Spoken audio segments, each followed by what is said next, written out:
Meus irmãos, vamos pensar um pouco nessa manhã, nessa nossa aula de escola em conjunto. Nós temos uma proposta matriz que é falarmos sobre a família sob ataque, né? Eu gostaria de conversar com os irmãos, então, nessa manhã. É a primeira aula, nós teremos várias aulas, são 6 aulas, 5 ou 6 aulas, em que eu, o presbítero Solano, estaremos nos dividindo, e o reverendo Daniel, estaremos nos dividindo para tentar cobrir todas as áreas, o máximo de áreas possível, sobre a família nos dias atuais, né? Então eu quero pensar aqui com os irmãos, mas gostaria que nós construíssemos uma plataforma sobre família para pensarmos juntos em dúvidas talvez que muitos tenham nesse momento, falar sobre o que é a família a partir do conceito não é a coisa mais complicada de se fazer, porque basta tomar os padrões estabelecidos das Escrituras, e nós temos ali um padrão, mas eu gostaria que nós pensássemos sobre os dilemas das famílias, sobre as maiores dificuldades que as famílias têm enfrentado, ou as facilidades. Então, talvez, uma linha de raciocínio aqui, começarmos com as facilidades. Por que é bom sermos uma família tradicional? A palavra tradicional é só porque estou querendo utilizar o conceito de sempre foi assim. Nós temos uma história mais favorável a isso. Sempre foi assim, família foi assim, pai, mãe e filhos, nesse sentido, né? Quais as facilidades que temos? Qual é o lado bom de sermos uma família histórica e tradicional? Alguém quer falar? Qual é o lado bom de sermos uma família histórica? Qual é, entre as coisas que temos, né, na nossa vida, por que vale a pena lutar por uma família histórica? Vou começar com um texto. Eu tenho aqui alguns 5 ou 6 para pensar, mas pensa comigo primeiro, no começo, com Gênesis 17:7. Gênesis 17:7. De Gênesis, nós vamos tentar chegar no Apocalipse. Mas comecemos aqui com Gênesis. Umas 5 ou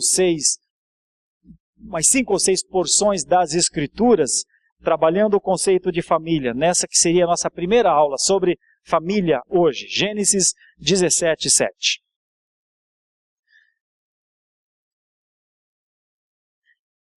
Deus falando com Abraão, não é? Gênesis 17, versículo 7. Estabelecerei a minha aliança entre mim e ti, e a tua descendência no decurso das suas gerações, aliança perpétua, para ser o teu Deus e da tua descendência.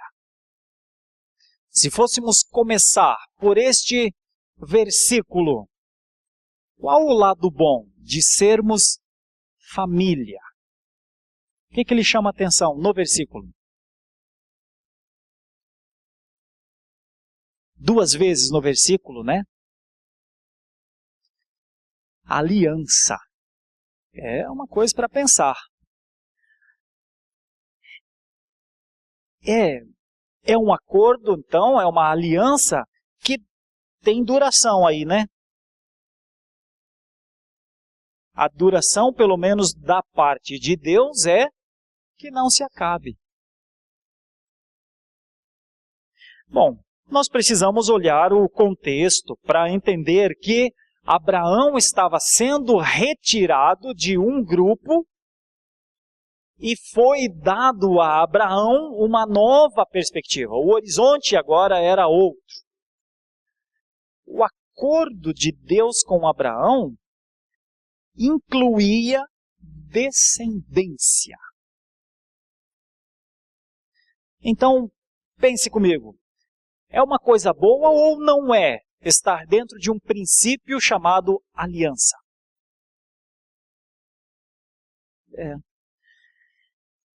É daí que a gente extrai a ideia que quando um homem e uma mulher se unem, é como se um triângulo estivesse sendo formado. Nas bases de baixo, vamos dizer, do triângulo estão o homem e a mulher, mas na base de cima está o Senhor. Porque a aliança, ela é com Deus. Então é um começo. Entre as coisas boas que temos para valorizar a família, ainda está o conceito de que Deus fez uma aliança com Abraão e isso incluía as famílias futuras.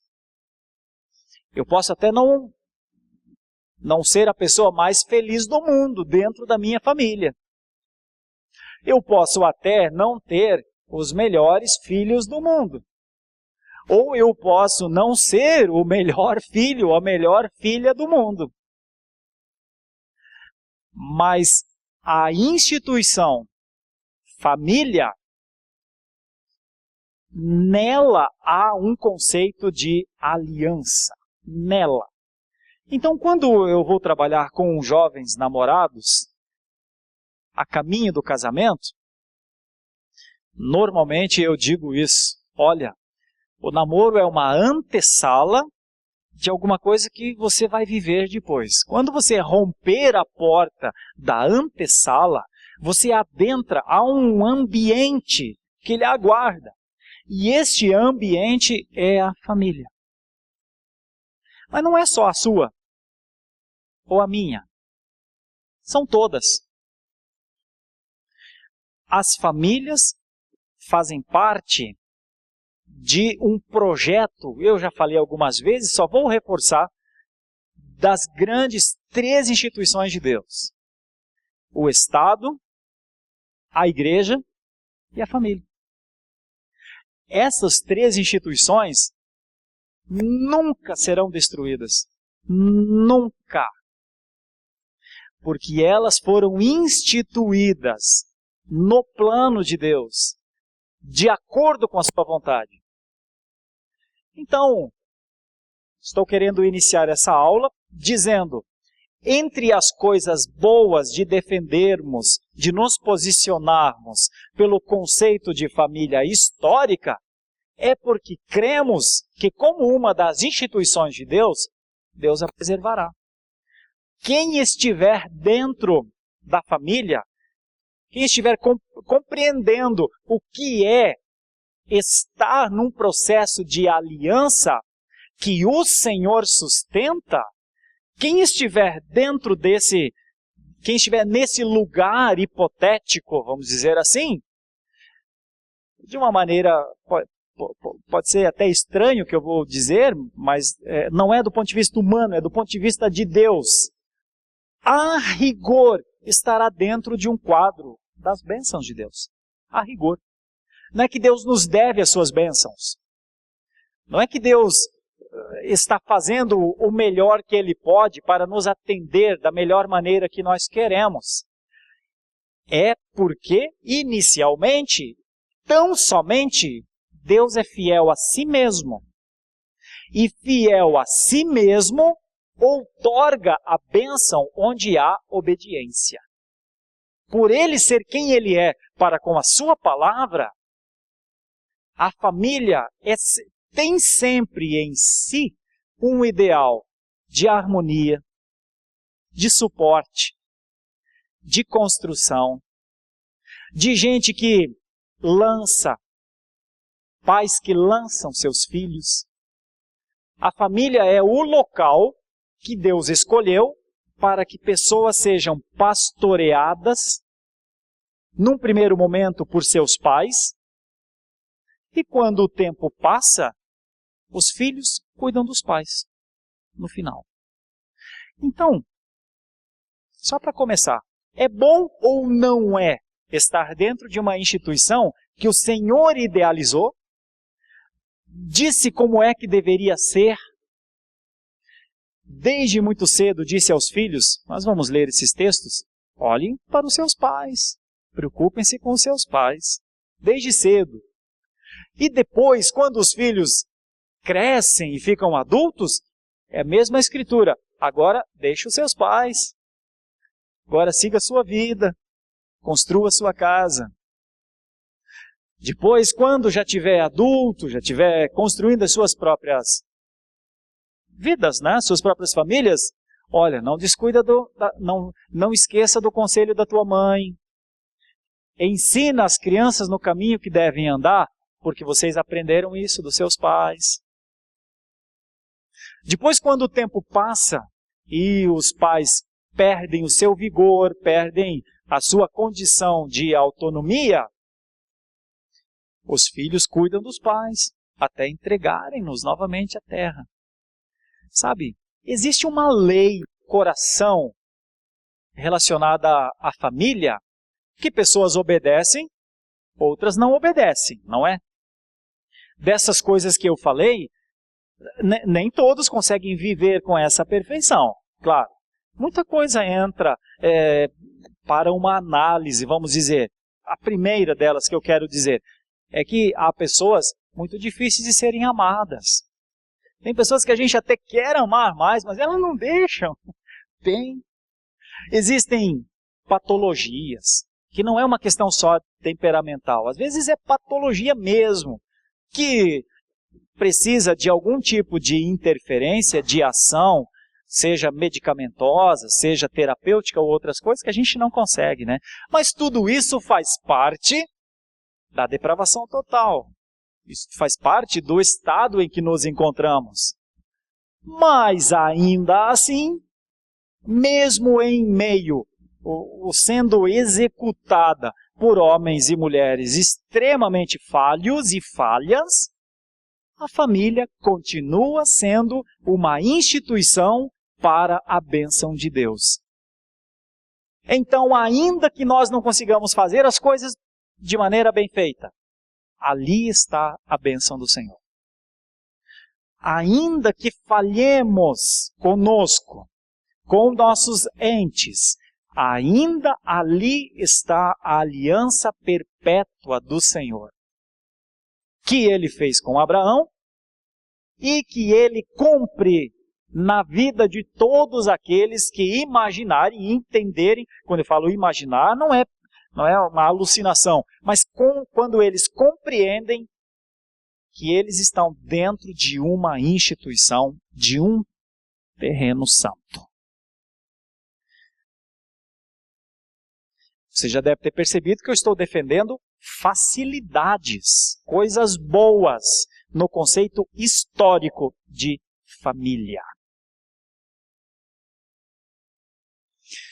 Alguém tem alguma coisa a acrescentar? Alguma coisa a discordar? Eu estou levantando o assunto para que a gente pense nisso.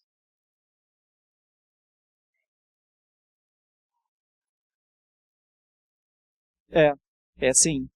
É um dos primeiros textos, né? Por quê?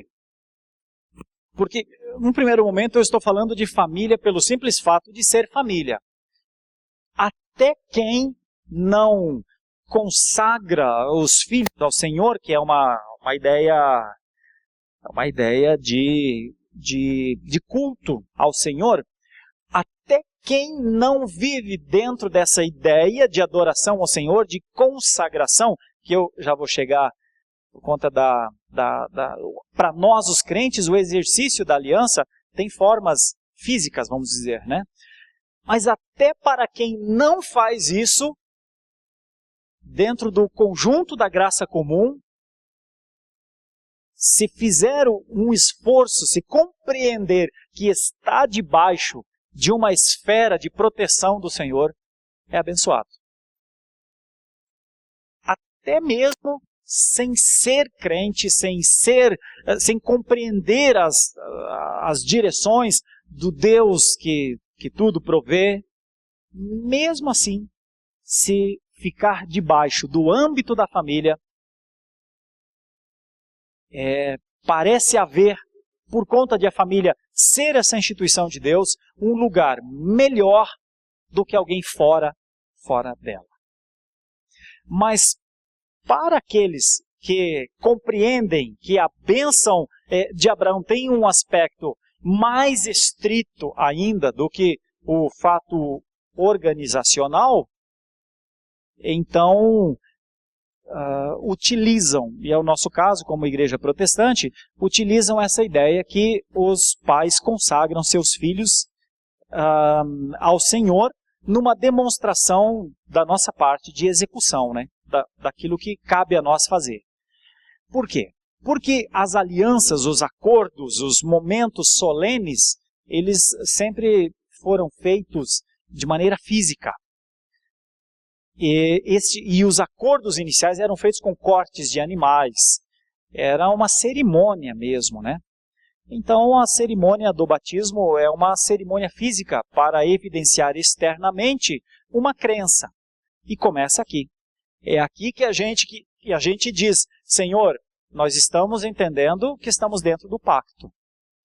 Por isso o batismo cristão, ele tem a ver com o acordo, com o pacto, com a aliança de Deus conosco, e nós damos essa manutenção. Então é a descendência do pacto, né? Que vem à tona, os filhos nascem e os pais consagram.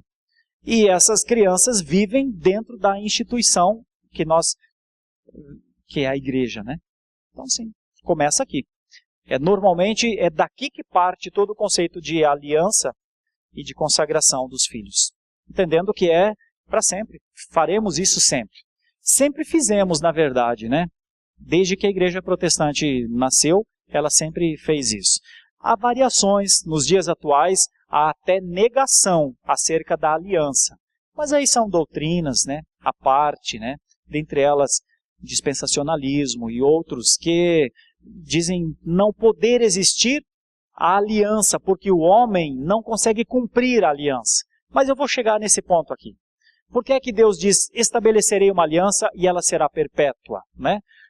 Então, por trás do conceito de que Deus estabelece uma aliança perpétua, é que ele cumpre a parte quando o homem não consegue cumprir. Por isso ele pode dizer, sempre será, sempre haverá essa aliança. Ninguém pode romper. A aliança é perpétua porque ele a sustenta. É a garantia da preservação da sua palavra, da fidelidade que Deus tem com ele mesmo. É por isso que eu digo, eu não sei se para acalmar corações ou alguma coisa assim, mas tem muita gente temendo a destruição da instituição família, né? E parece que não será destruída. Parece que realmente não será destruída. Isso não quer dizer que a minha família não possa passar por dificuldade e que até, em alguma situação, a minha família não possa ser destruída. Por exemplo, isso não é isso que está querendo dizer. Mas o texto parece querer dizer que há um cuidado de Deus para com essa instituição e esse é o rigor dessa lei. As nossas ações estão para o entendimento disso, para a valorização disso, para o desenvolvimento do conceito de presença de Deus na instituição, mas não é que Deus está mais presente ou menos presente na nossa família. Na nossa família ou nas famílias. Deus está presente na família. A questão é se percebemos ou não. Deus está ali. Como é que Deus está presente, então, em todas as famílias, vamos dizer, no geral? Como é que Deus está presente? Primeiramente, pelo senso, pela responsabilidade que pais têm com os filhos, nos acordos que os maridos fazem com as suas esposas. Existe uma lei instrumental que foi colocada e que quando os maridos e as mulheres adentram ao matrimônio, eles ficam sabendo, as leis existem e estão lá antes deles. Pois é ali que Deus está, em instrumentalidade. Deus instrumentalizou a família para que ela fosse esse ambiente.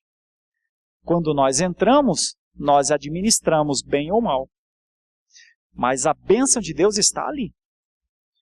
Em toda e qualquer família, essa é a defesa que eu estou fazendo. É bom ser família porque ela é da vontade de Deus. É ruim quando a gente nega a família e as leis que ela tem, porque quando um filho desonra o seu pai, que é o próximo texto, abre comigo, por favor, em Êxodo capítulo 20. Quando um filho... Como é? Sim, Êxodo 20, versículo 2. Dali para frente, nós temos um dos mandamentos, honra o teu pai e a tua mãe, para que te vá bem os dias na terra. Qual é o versículo? 12. Honra teu pai e tua mãe, para que se prolonguem os teus dias na terra, que o Senhor teu Deus te dá. Então eu estou falando que é bom ser família tradicional, é bom ser família histórica, é bom ter leis anteriores a nós, ou seja, nós não precisamos formular novas leis para vivermos dentro da família, porque Deus as colocou. E entre as leis está essa, que foi colocada inclusive como um dos mandamentos. Honrar o pai e a mãe para que os dias fossem bons na terra. Então, por que viver mal dentro da família faz mal? Porque toda perda do senso de honra ao Senhor sempre será um ataque frontal à lei, ao nomismo, que a gente chama. Então, todas as vezes em que um filho desonrar a sua mãe, ou desonrar o seu pai, e você poderia dizer, o que é essa honra? Né? A honra, entre outras coisas, honra é quando a gente dedica mais importância a outra pessoa do que a nós mesmos. Então, tentar pôr isso na prática. Meu pai e minha mãe são mais importantes do que eu. A existência, meu pai é falecido, minha mãe é viva. A existência dela, enquanto próxima de mim, significa que na relação que eu tenho com ela é mais importante do que eu. Para mim, como pessoa. Ela não existe para o meu bem-estar. Eu existo para o bem-estar dela.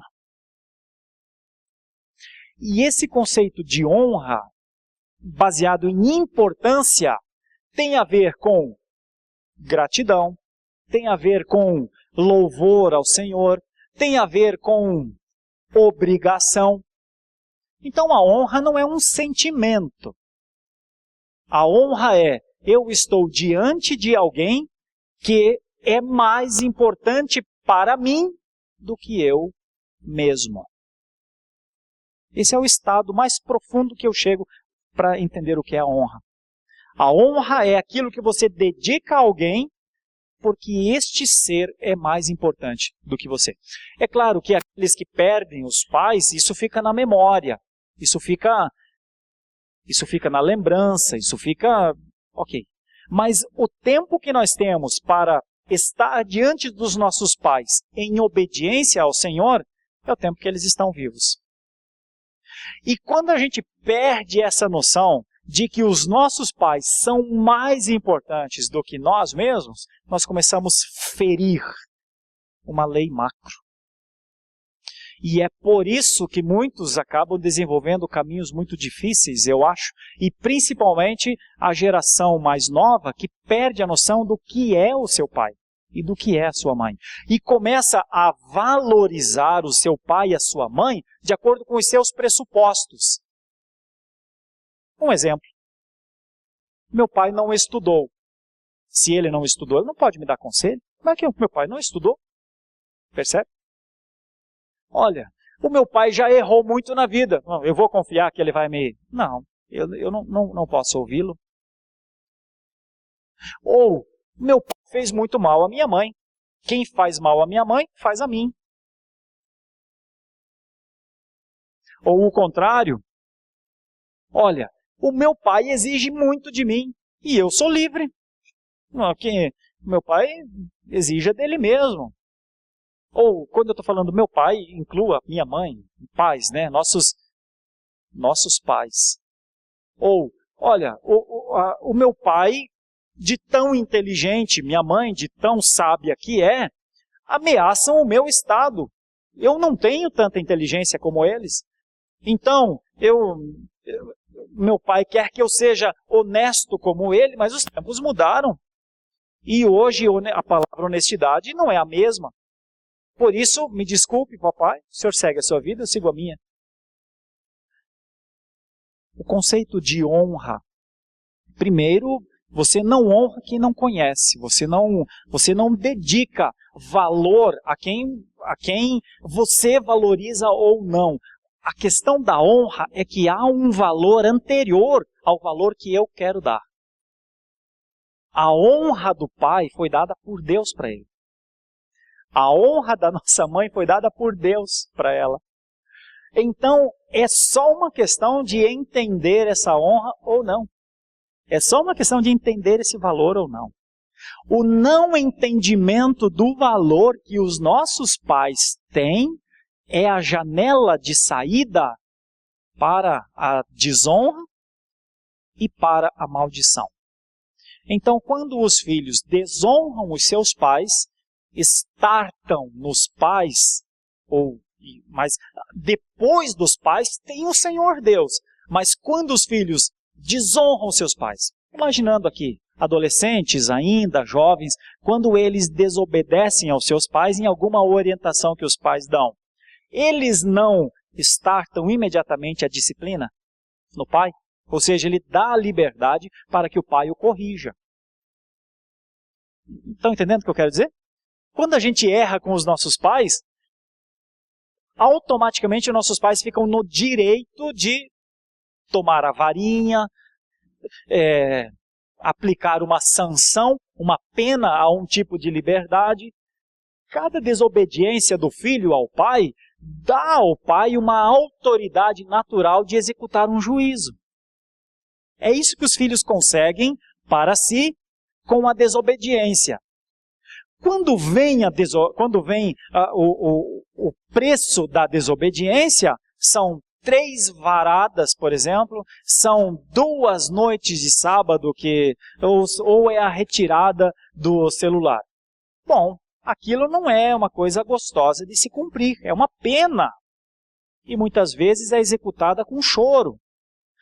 E com o entendimento que é um mal.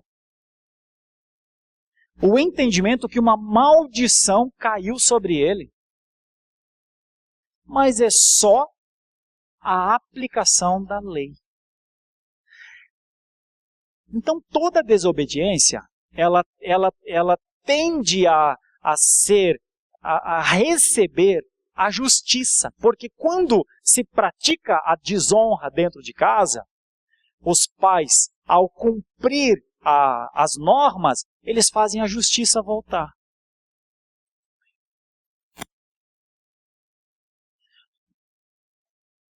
Sem dúvida, sem dúvida. Eu acho isso muito interessante, porque nesse momento eu estou falando do filho, né? O filho que tende a honrar o pai. Mas, enquanto isso o pai pensa, ótimo, é assim que os meus filhos têm que ser. Eles têm que me honrar, porque quem concedeu a honra, o valor da minha vida como pai, foi Deus. Então, meu filho tem que fazer isso Ele tem que entender isso, né? E eu falo aqui para adolescentes aqui, jovens, tem mesmo que entender isso. Tem que honrar o pai e a mãe, porque o valor deles foi dado por Deus. Não é por nós. É por Deus. Por conta do conceito de eles estarem dentro do pacto, da aliança. Agora vem o pai e a mãe, né? Se a palavra manda os filhos, é lei honrar os seus pais, o que é que cabe aos pais? O que quer dizer os corações convertidos dos pais aos filhos, por exemplo, né? Alguém, acho que levantou a mão.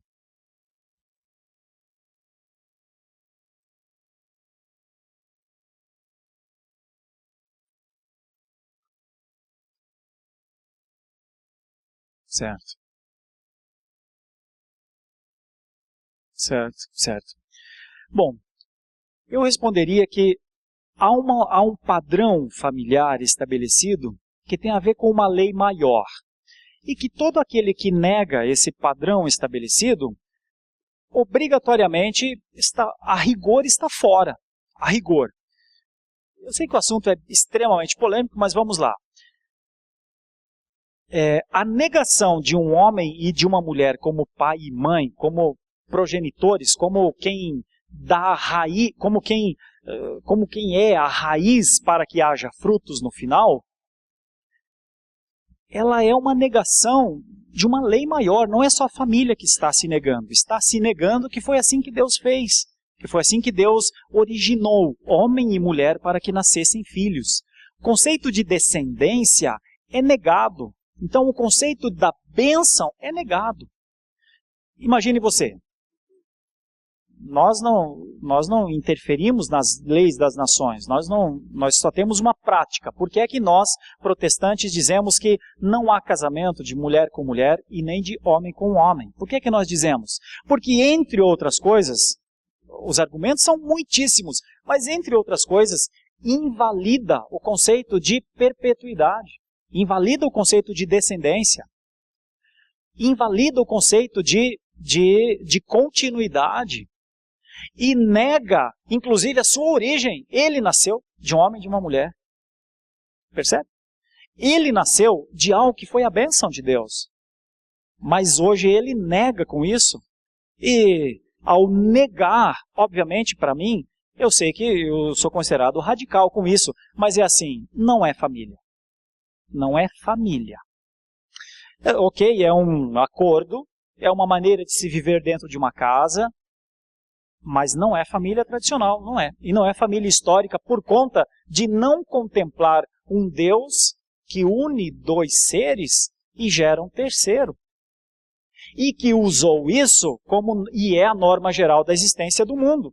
E que todas as vezes que alguém nega este padrão e quer usar uma alternativa a isso, a alternativa não é melhor.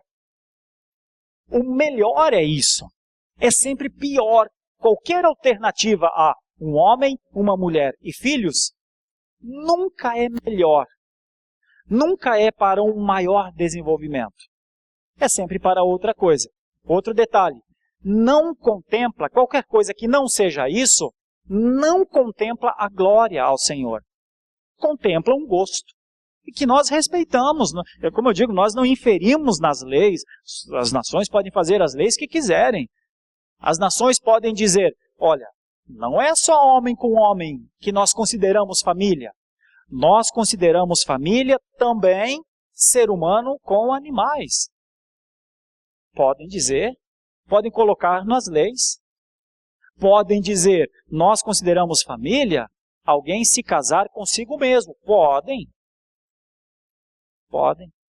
Mas nós continuamos a dizer, olha, isso não contempla o conceito da glória ao Senhor, não contempla o conceito macro de que foi assim que as coisas existem, e não foi assim, não foi por esse mecanismo criado que você existe. Vamos pensar que nós estivéssemos num debate com alguém que diz, não, na minha concepção, família é. Bom, ok, mas então você está fora daquilo que você mesmo representa. porque você nasceu de um homem e de uma mulher, a rigor. Percebe? Então, eu caminho assim, mesmo que estivesse sozinho, graças a Deus, não estamos, né? Mas nós caminhamos com uma palavra só. Não é. Pelo menos não tem a ver com Gênesis 17:7. Não é uma família histórica. São pessoas que se amam, que têm sentimentos, que têm responsabilidades, que cumprem as obrigações, talvez até melhor do que muita gente dentro do conceito histórico. Mas não está aqui, porque nega essas coisas que nós falamos no início, porque nega o conceito de descendência. Como é que alguém pode negar um conceito de onde ele mesmo veio e achar que é normal? Não parece lógico, e não é mesmo, é ilógico, mas é para onde as coisas andarão. Eu imagino que nós veremos coisas muito piores do que isso. E provavelmente todas elas estarão debaixo do conceito de maldição. Elas não querem, elas querem bênção. Mas não tem como ter.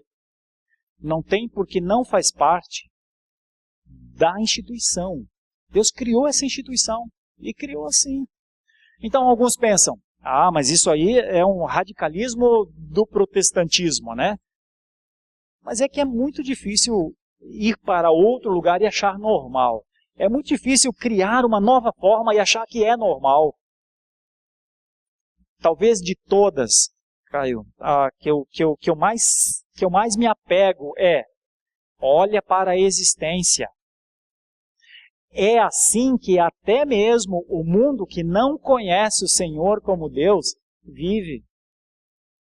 Olha para a norma geral.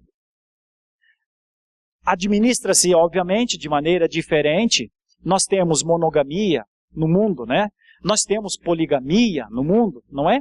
Nós temos até incesto no mundo, não temos? São todas coisas difíceis que nós não concordamos, mas ainda assim, o mundo, com as maneiras mais complicadas de administrar, ainda sempre administrou com a relação homem e mulher.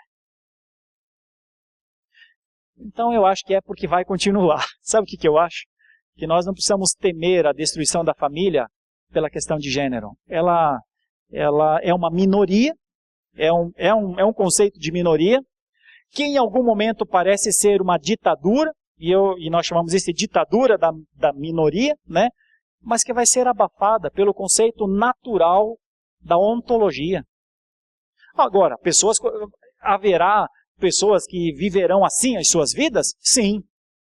Mas é muito possível, e nós teremos de ver isso. E eu acredito que é assim que acontecerá. Que os filhos adotados, ou da forma como fizerem, quando constituírem as suas próprias famílias, voltarão à forma tradicional. Essa é a tendência. Entende o que eu quero dizer? Os filhos daqueles que hoje são recebidos dessas formas alternativas voltam à forma tradicional. Ou seja, vamos pensar, 2 mulheres hoje adotam uma menina. E quando ela cresce, quais as garantias que ela viverá da forma como suas mães viveram? Nenhuma. Nenhuma. E é isso. É isso aí. Então, exatamente. É aí que está, na minha opinião, o conceito de descendência perpétua de Deus. Olha, a família. Deus mantém porque Ele mantém. Deus mantém a família até quando os homens negam. Sempre houve gerações, pessoas que negaram. Sempre haverá quem negue. Sempre haverá um novo antinomista. Sempre haverá alguém que se levantará e dirá, eu não concordo com a família assim. Ok, pois aquela pessoa nasce, cresce e morre, e o seu filho volta ao conceito tradicional.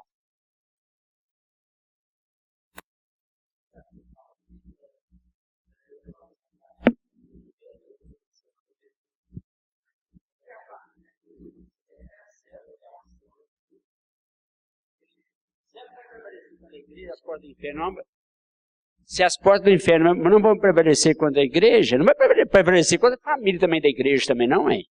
Correto? E o que também Deus falou para o Josué lá e mais o Caleb lá? Ser forte e corajoso.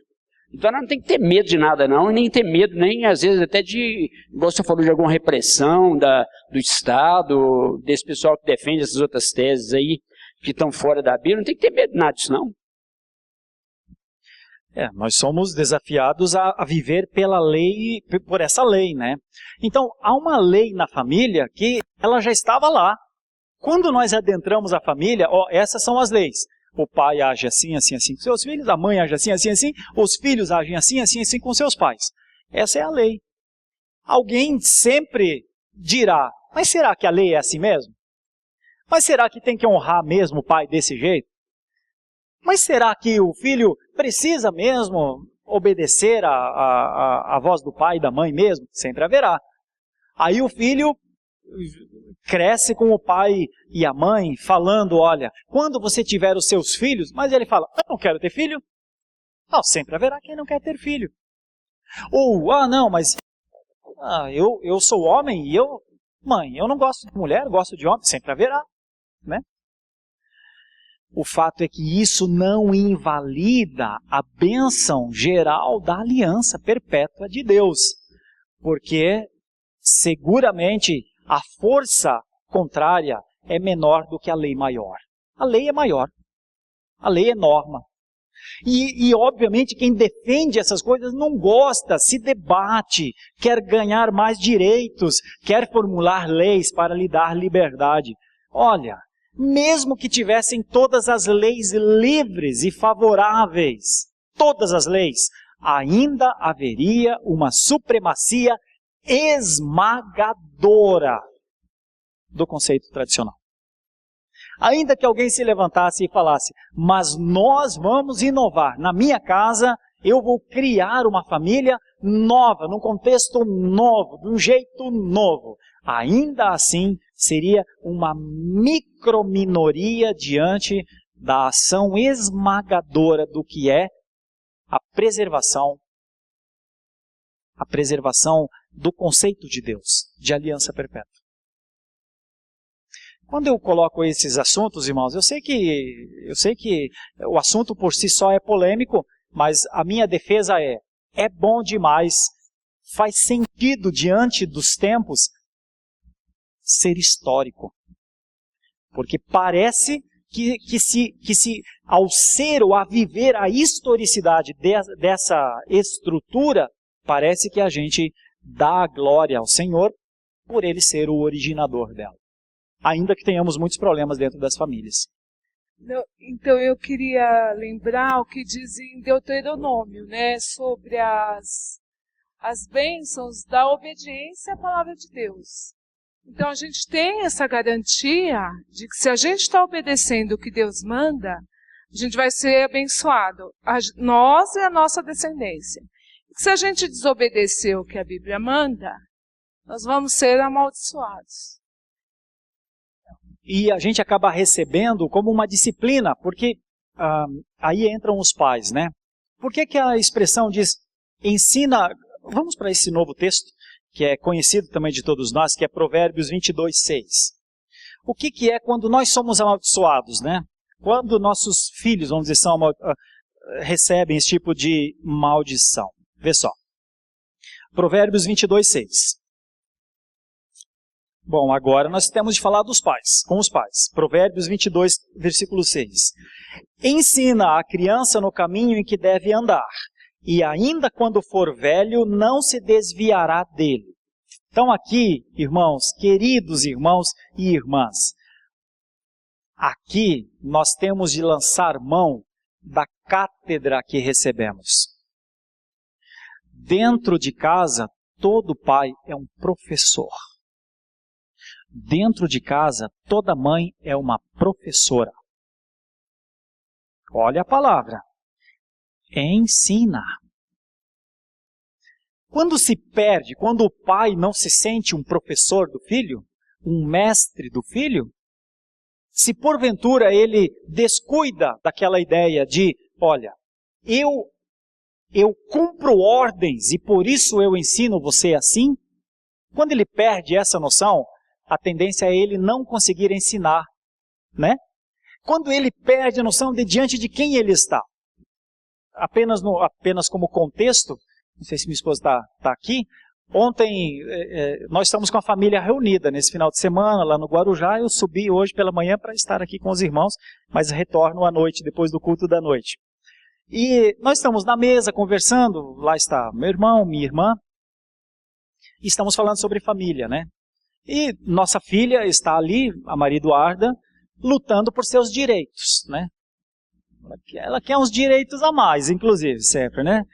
E tal, e brinca e tal, mas toda criança mesmo, quando brinca, está falando sério. Está querendo alguma coisa a mais que provavelmente o pai rigoroso não deixa, né, fazer. Coisas do tipo, quero dormir na casa das minhas amigas, hipótese. Pai diz, não. Você tem cama, você tem casa, você tem café da manhã, tá faltando? Não, não tá. Então, né, argumentos sempre muito bons os que os pais têm, né? Pois bem. Mas aí, onde é que eu estou querendo chegar? Em determinado momento, conversando com minha irmã, eu disse para ela, sabe por quê, mana? Porque a nossa casa não é uma democracia. Nossa casa não é uma casa de luta por direitos. Nossa casa não é uma democracia. Não é. Embora os filhos falam, meu Deus, meu pai tinha que ser um democrata. Não sou. Não é. Acho que não é para ser. O que é a nossa casa? A nossa casa é uma teocracia. Ah, mas isso é muito difícil. Mas viu, Provérbios 22:6 diz que eu preciso ensinar como professor dos meus filhos o caminho que eles têm que andar. E se eu vê-los andando em qualquer caminho que não é o caminho que se deve andar, pela conta que eu tenho de prestar ao Senhor, eu tenho que dizer, não vai dar, filho. Não vai dar. Mas pai, assim você me deixa triste. Ficamos os dois tristes então. Eu fico triste na tua tristeza. Mas não vai dar. Pai, por que o Senhor é tão rígido e tão duro? E por que o Senhor não faz a minha alegria? Porque não é minha função. Não é minha missão atender. Não é minha missão satisfazer os meus filhos. Alguém vai satisfazer. O marido dela, quando ela se casar, ou a esposa do meu filho, quando ele se casar. Ok, haverá satisfação. Mas em casa, a minha missão não é satisfazer os meus filhos. Gosto de vê-los felizes, mas eles têm que ser felizes nos limites dos ensinos do Senhor. E se qualquer coisa gerar felicidade no meu filho ou na minha filha, e eu estou longe de ser pai perfeito, ninguém é. Acho que não dá para ser mesmo, somos todos aprendizes. Mas qualquer coisa que gere felicidade no meu filho, mas que agrida a santidade de Deus, eu tenho a responsabilidade de tirar essa felicidade dele. Qualquer estado de felicidade sem os princípios do Senhor, sem a direção do Senhor, qualquer felicidade não é legítima. O único estado que eu tenho obrigação de manter com os meus filhos é ensiná-los a andar no caminho do Senhor e lembrá-los constantemente, porque é o que o texto parece dizer. Ensina a criança no caminho que deve andar e ainda quando for velho não se desviará dele. É porque esse ensino não é só uma ordem, né? Esse ensino é uma instrução testemunhal. Esse ensino não é dizer, é por lá, é por esse caminho que se anda. Esse ensino, apenas como figura de linguagem, é uma caminhada que a gente diz, andem aqui aonde o pai e a mãe estão andando, tá? Vocês vão aonde o pai e a mãe estão andando. Vocês caminham no caminho que o pai e a mamãe estão andando. Então, ensinar a criança no caminho que deve andar é seguramente pela palavra falada e pelo exemplo praticado. Seguramente. Isso não é uma coisa exatamente fácil. Isso é para mestres. E consciência. Então, vou tentar fazer uma aplicação aqui. Pais que têm uma vida devocional com o Senhor. Pais que se preocupam com o que o Senhor pensa deles. Pais que procuram desenvolver uma santidade ao Senhor. têm uma tendência de serem pais melhores. Porque eles vivem diante do Senhor e eles sabem o que é uma relação paternal. Pais e mães que vivem diante do Senhor em oração, intercedem melhor pelos seus filhos. E eu não vou nem usar o negativo, porque eu só estou usando positivo hoje de manhã. É bom estar na família tradicional. É bom estar dentro da família histórica. Por conta da perpetuidade da aliança, por conta de Deus ter entregue as leis, por conta de a bênção ser uma decorrência da obediência, é bom estar dentro de um guarda-chuva de graça que Deus diz, fica aqui, aqui eu cuido de ti. Sempre haverá quem queira sair desse guarda-chuva de graça. Mas alguns até voltam, porque quem gosta de levar pedra na cabeça? Fora do guarda-chuva da graça. Eu estou lidando nesse momento com um caso de uma pessoa jovem que disse, eu quero negar tudo, eu quero viver a minha vida. E eu disse para ela, eu tenho dito, agora as coisas normalizaram, disse muito para ela, você tem coisa melhor? Você tem um plano melhor do que a família? Você tem um plano que gere coisas naturalmente pelo poder de Deus? Não, mas eu quero viver do meu jeito. O teu jeito é melhor ou é pior? Não, nesse momento é melhor. Ok, vamos ver como isso termina? Quanto tempo você quer para eu acompanhar você, para ver como isso termina? Por quê? Por que eu tenho essa confiança de dizer, você vai se dar mal fora do contexto? Porque eu entendo que fora do contexto de família, não tem como haver bem-aventurança. Mas não é que alguém não possa ser sozinha, vamos dizer, vamos pensar aqui. Nós temos as inúmeras anomalias sociais, nós temos as inúmeras dificuldades, eu entendo isso, mas não como regra geral. Como regra geral, é dentro da família que nós estamos em relação aos nossos pais e com a que nós instituímos que tem a ver com os nossos filhos. Como regra geral, é ali que está a bênção do Senhor. E as nossas práticas têm a ver com leis que já foram estabelecidas antes de nós entrarmos na família. Então já havia leis antes de sermos filho, e agora há leis para os nossos filhos. Então eu estou querendo dizer, você é recém-casado, ou você vai se casar, como a Aline e o Júlio daqui uns dias, vão se casar. Já há leis para como é que eles têm que ensinar os filhos deles. Se eles quiserem aprender, eles podem aprender antes dos filhos chegarem, para fazerem bem o ensino lá. Agora, é possível que pais não atentem para as leis? É possível também. Vão colher bênção ou maldição? A minha linha de raciocínio é, sem medo de errar, a rigor, maldição. Bom, que nós não queremos, né? Então, eis a família. Eis a família do ponto de vista da aliança. Eis a família do ponto de vista de instituição preservada pelo poder dele. Eis as leis. Essas leis estão nas Escrituras e das Escrituras passam para o nosso coração.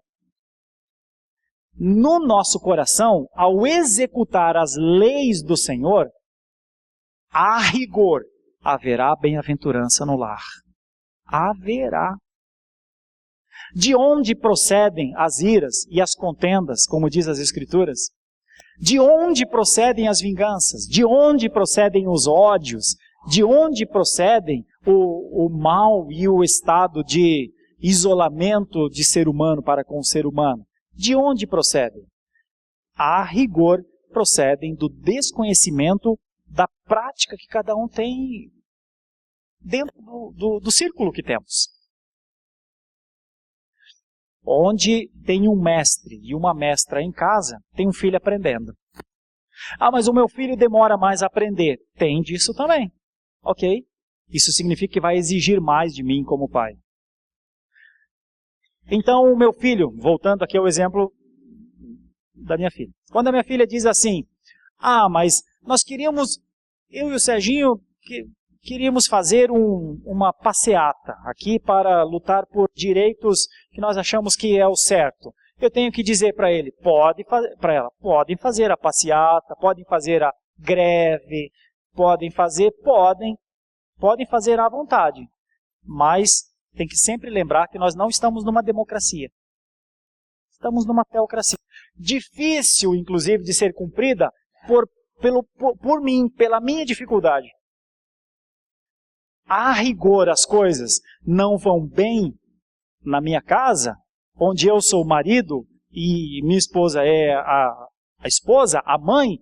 A rigor, as coisas vão mal na nossa casa porque nós não sabemos ser bons filhos diante de Deus. Nós não conseguimos ter uma vida de adoração. Nós não conseguimos ter uma vida que contemple a glória do Senhor e nossos filhos vejam.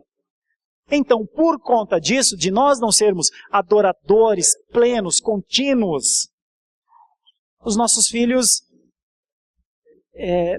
não conseguem atribuir o valor devido como honra.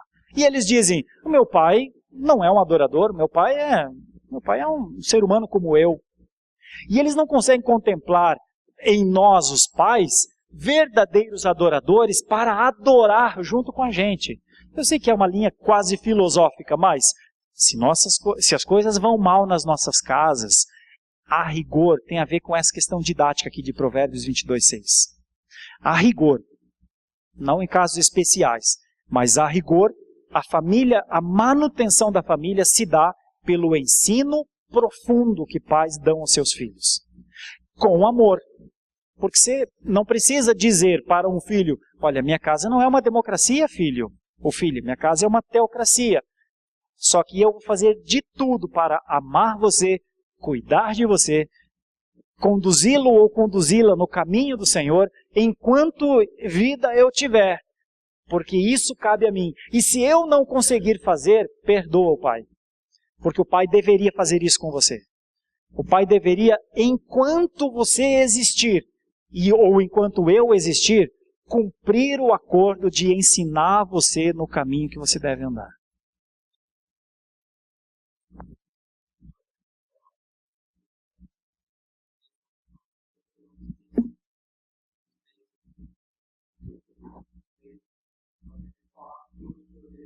Estarão no teu coração. Tu as inculcarás nos teus filhos, e delas falarás sentado em tua casa, e andando pelo caminho, e ao deitar-se, e ao levantar-se. Aí, Danilo, acho que nós poderíamos concluir esses nossos pensamentos aqui nessa manhã. Qual é o tempo do ministério de um pai ou de uma mãe? A vida inteira. A vida. Esse é o melhor ministério, é o melhor entendimento que se tem do ensino e da conta que a gente presta a Deus. Por que é que o nosso ensino tem que ser enquanto nós vivermos? Porque enquanto vivermos, prestamos contas ao Senhor. Então não tem o que fazer.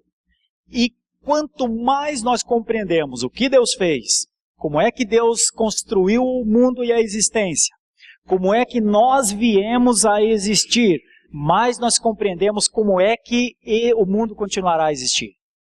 Nós fomos gerados dessa maneira, geramos os nossos filhos e eles gerarão dessa maneira. E toda e qualquer ideia, entre aspas, inovadora, sempre será pior do que essa de Deus. Isso me dá confiança para enfrentar os desafios, os ataques à família. A família vai ser atacada, meus irmãos. A família será composta de pessoas que não entendem essa bênção plena de Deus. A família terá pais que não inculcam a palavra aos filhos. A família terá pais que não, terá mães que não ensinam as verdades. Isso tudo acontecerá. A rigor, essas pessoas tendem a colher coisas bem ruins. Mas, ao mesmo tempo, a rigor, no geral, muitos filhos que não recebem o ensino dos pais, por graça de Deus, quando ficam adultas, ensinam seus filhos. Irmãos, nada frustra os planos de Deus. Desde a existência da família, A família existe e vai bem. A gente acha que não, porque a gente vê um detalhe aqui, outro detalhe lá, porque a gente vê uma tentativa de manuseio até e de manipulação em alguma... a gente vê isso, né? Mas a família, ainda que sob ataques, ela tem onde encontrar as respostas para se manter. Essa é a nossa linha de raciocínio. Isso os irmãos verão nas próximas aulas. Nós vamos trabalhar tópicos assim bem específicos de situações difíceis mesmo. Mas tem que ter uma plataforma fundamental. A plataforma ainda é a palavra de Deus. E tem que haver cumpridores. E o Senhor tem nos feito cumprir os seus desígnios. Isso é para que a gente não se orgulhe e ache que a gente que é bom. O Senhor tem nos feito cumprir os desígnios dele. Por isso nossas famílias ainda existem. E existirão para sempre, porque o Senhor sustenta essa instituição. Alguém mais tinha levantado a mão? Gostaria disso? Eric.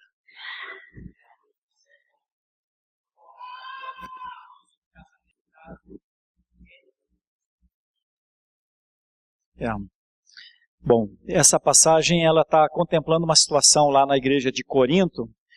Provavelmente alguém chegou e disse: há aliança na minha casa? Tem perpetuidade na minha casa?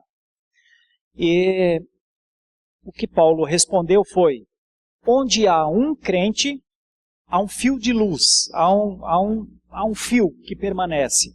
Onde há um crente, há uma ideia de separação.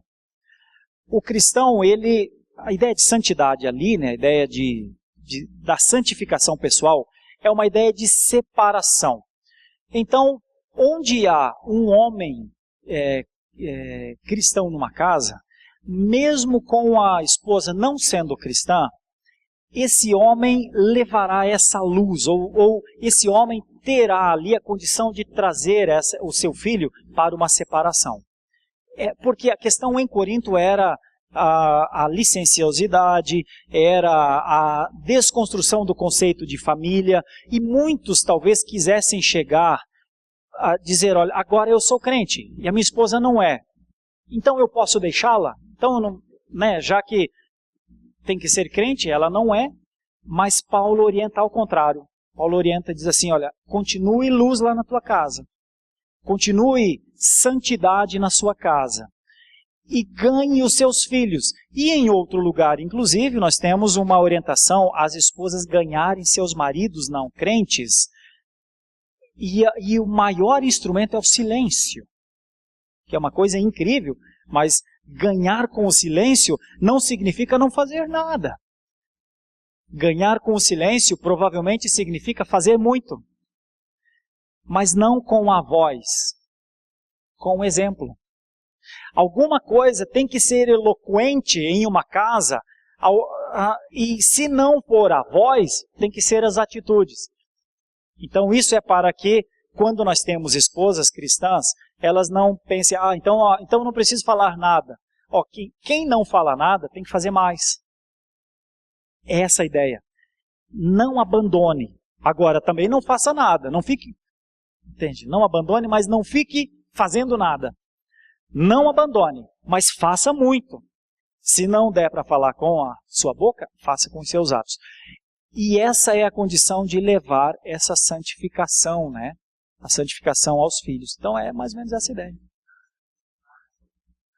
Sim. Sim. Sim. Sim. Nós batizamos, inclusive, quando só um pai é cristão e a mãe não é, nós batizamos. Ou quando só a mãe é cristã e o pai não é, ele consentindo, nós o batizamos, entendemos como filhos da promessa.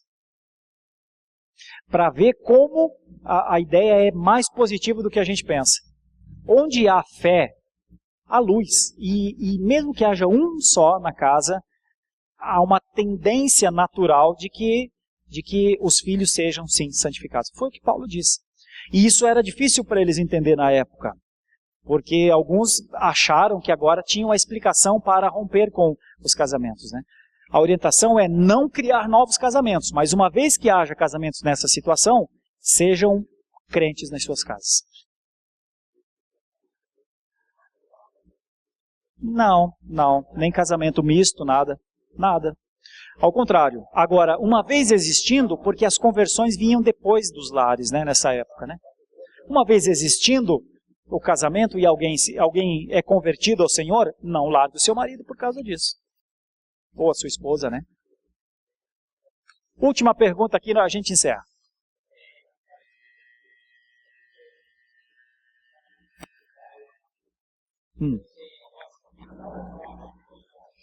Não.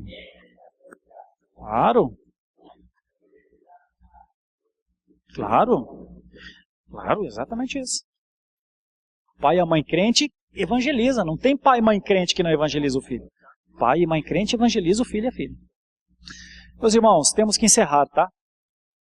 Deus os abençoe com graça. Se tiver mais perguntas, nossas aulas agora em dezembro, em janeiro, sempre serão nesse tom. Se você tiver dúvidas sobre família, perguntas que você quiser fazer, se quiser até enviar no meu e-mail, pode enviar. Tá bom? revsergiolima@gmail.com. Se quiser no meu WhatsApp, pode também. É porque nós vamos passar aqui uns 6 domingos só pensando sobre família mesmo. Tá bom?